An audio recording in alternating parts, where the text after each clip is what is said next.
India کو افغانستان میں گھسنے کا موقع مل گیا تھا جب پاکستان میں موجود جو افغان جماعتیں تھیں انہوں نے ایک یک طرفہ حکومت کے قیام کا اعلان کیا تھا. عبدالرب سیاف کو وزیر اعظم بنایا تھا, صبغت اللہ مجدی کو صدر بنایا تھا افغانستان کا, اور اس وقت وہ جماعتیں جو کہ ایران میں بیٹھی ہوئی تھی مجاہدین کی, انہوں نے اس پہ اعتراض کیا تھا, اور بعد میں انہی جماعتوں نے ان جماعتوں کے مقابلے کے لیے ایک شمالی اتحاد تشکیل دیا تھا جس کو مختلف ممالک نے بعد میں سپورٹ کیا, اور بھارت کو بھی افغانستان میں گھسنے کا موقع ملا. اس وقت بھارت افغانستان سے باہر ہے. بھارت جو ہے اس کے مفادات جو ہیں ان کو کافی زد پہنچی افغانستان میں, لہٰذا بھارت یہ پوری کوشش کر رہا ہے کہ کسی بھی طریقے اس سیٹ اپ کو, طالبان کے سیٹ اپ کو ناکام بنایا جائے, اور بھارت کی اس کوشش کو ناکام بنانے کے لیے بھی ضروری ہے کہ وہاں پہ کثیر الجماعتی حکومت کا قیام یقینی بنایا جائے. جی اچھا انور, آپ سے بڑی تفصیل سے ہمیں بتا دیا کہ اس ٹائم آگے افغانستان میں کیا ہونے جا رہا ہے, لیکن ایک چیز جو اس ٹائم ہر کسی کا ایک سوال ہے وہ یہ آ رہا ہے کہ جیسے جیسے طالبان کے ساتھ مذاکرات چل رہے تھے, جیسے جیسے فاتح کابل جو ہے وہ ہونے جا رہا تھا, ویسے ویسے امریکہ کا رول جو ہے وہ کم ہوتا جا رہا تھا. اس ٹائم آپ امریکہ کی اسٹریٹجی کو کس طرح دیکھ رہے ہیں؟ یہ بھی بتا دوں کہ یورپی یونین نے افغانستان میں اپنی شکست جو ہے وہ تسلیم کر لی ہے, اور ان کے وزیر خارجہ نے کہا ہے کہ طالبان نے وہاں پہ کامیابی حاصل کی ہے اور جو ہے امریکہ کو وہاں پہ شکست ہو چکی ہے. تو کیا اس معاملے میں آپ امریکہ کو کس نظر سے دیکھ رہے ہیں کہ اس کا کیا لائے عمل ہو سکتا ہے, وہ اس کی کس طرف نظریں ہیں, کیا حکمت عملی تھی کہ اچانک راتوں رات اس نے جو ہے افغانستان ختم کیا اور طالبان کے حوالے کر کے وہ وہاں سے نکلتا ہوا؟ یہ ایک بہت بڑا سوال ہے جو ہر کسی کے ذہنوں میں آ رہا ہے, جس کا جواب ابھی تک نہیں آ سکا. امریکنز جو ہیں افغانستان میں ان کی موجودگی شاید پوری طرح ختم نہیں ہو سکے گی. اس کی وجہ یہ ہے کہ افغانستان کی جو معیشت ڈیولپ ہوگی اس کو چلانے کے لیے ماضی میں جتنی فنڈنگ یا پیسہ آ رہا تھا وہ امریکہ کی جانب سے آ رہا تھا, اور طالبان کی اسلامی امارت قائم ہونے کے بعد بھی چونکہ اسٹیٹ کے جو فائنینشیل ایشوز ہیں وہ وہیں پر موجود رہیں گے, تنخواہیں دینی ہوں گی بڑی تعداد میں لوگوں کو, اس کے علاوہ دیگر اخراجات جو افغانستان کے ہوں گے وہ بھی برداشت کریں گے. اس کے لیے امریکہ کی پریزنس یا وہ شاید ایگزسٹ کرے گی. جہاں تک امریکہ کی شکست کا تعلق ہے, امریکی صدر نے بھی پریس کانفرنس میں اس کو ایکسیپٹ کیا, اور انہوں نے کہا کہ ہم جب افغان آرمی لڑنے کے لیے تیار نہیں ہے تو امریکی فوجی اپنی جانیں ان کے لیے نہیں دے سکتے. افغان آرمی میں کمی تھی لڑنے کے جذبے کی, اور امریکہ نے اسی وجہ سے یہ فیصلہ کیا کہ ہم اپنی فورسز کو وہاں سے نکالیں. اس سے ظاہر ہو رہا ہے کہ یہ بیسیکلی وہ اپنی شکست کو تسلیم کر رہے تھے کہ ہم وہاں پہ مزید اپنی جانیں نہیں دے سکتے. انہوں نے اس چیز کا اظہار اپنی پریس کانفرنس میں کیا, اور امریکنز کے نکلنے کی جو بڑی وجہ یہی تھی کہ وہاں پہ امریکہ باقی چیزیں برداشت کر سکتا ہے, اپنا وہ جانی نقصان برداشت نہیں کر سکتا.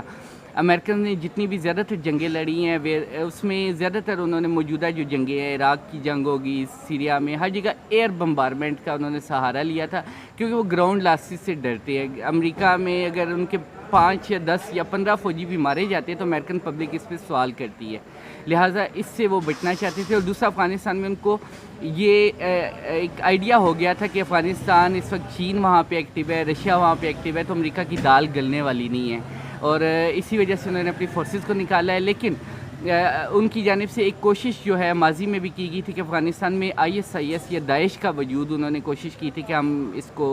مینٹین کریں, اس کو بنائیں, اور ابھی بھی امریکہ کی جانب سے یہ کوشش کی جا سکتی ہے کہ افغانستان میں کسی بھی طرح داعش کے لیے کچھ لوگ تیار کیے جائیں تاکہ وہ افغان حکومت سے یا طالبان کی حکومت سے ٹکرائیں. کیونکہ امریکہ کے نکلنے سے پہلے افغانستان کے بہت سارے علاقوں میں جو افغان طالبان ہیں اور ان کے اور داعش کے درمیان علاقوں کی باقاعدہ طور پہ لڑائیاں ہوئیں, اور اس میں جانی نقصان بھی, اور داعش کو بہت ساری جگہوں پہ طالبان کے ہاتھوں شکست بھی اٹھانی پڑی. دین ایک دوسرا ایلیمنٹ یہ کہ افغان طالبان کی جانب سے جو بیان جاری کیا گیا ہے اس میں انہوں نے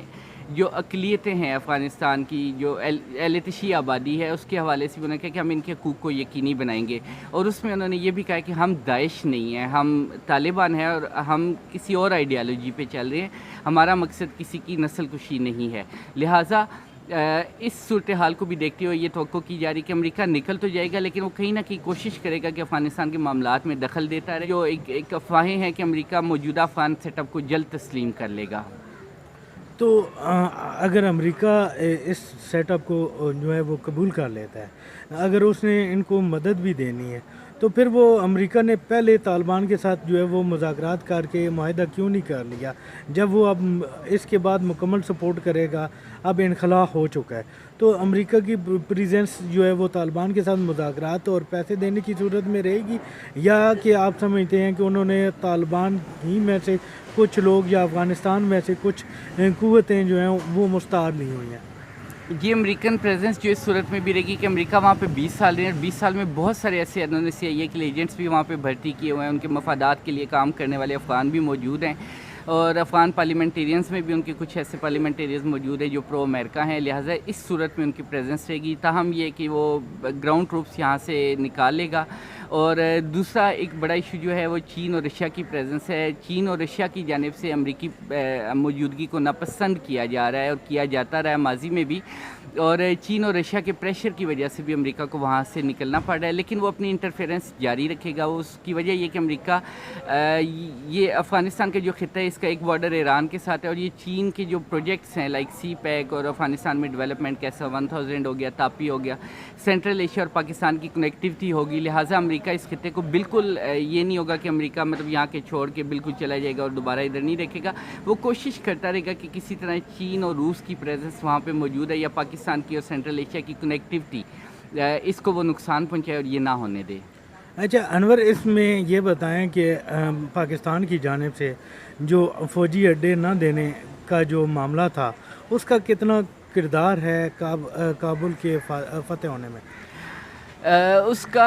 پاکستان کی جانب سے جو ڈیسیژن کیا گیا تھا کہ امریکہ کو فوجی اڈے نہیں دیں گے، اس کی بنیادی وجہ یہ تھی کہ اگر آپ امریکہ کو فوجی اڈے دیتے ہیں، امریکن طیارے اس کو یوز کرتے اور افغان طالبان پہ بمباری کرتے، تو آج کابل میں جو افغان گورنمنٹ بیٹھی ہوئی ہے یہ اینٹی پاکستان ہوتی ہے، یا پاکستان کے حوالے سے ان کے ریزرویشنز موجود ہوتے ہیں، اور یہ بروقت فیصلہ تھا جس کی وجہ سے افغان طالبان کی جو حکومت ہے، جو رہنما ہیں، ان کے ساتھ ان کے اور پاکستان کے درمیان اعتماد سازی جو ہے وہ بہتر ہوئی ہے، اور پاکستان کی اب وہ باتوں کو ریگارڈ کر رہے ہیں۔ پاکستان کی جد سے بہت سارے معاملات میں وہ نہ صرف سنتے ہیں باقاعدہ طور پہ اس کو، بلکہ اس پہ مشاورت کر کے اس پہ عمل بھی کیا جا رہا ہے۔ جی ناظرین، عمران خان کا جو فوجی اڈے نہ دینے کا فیصلہ تھا وہ ایک انتہائی کامیاب اور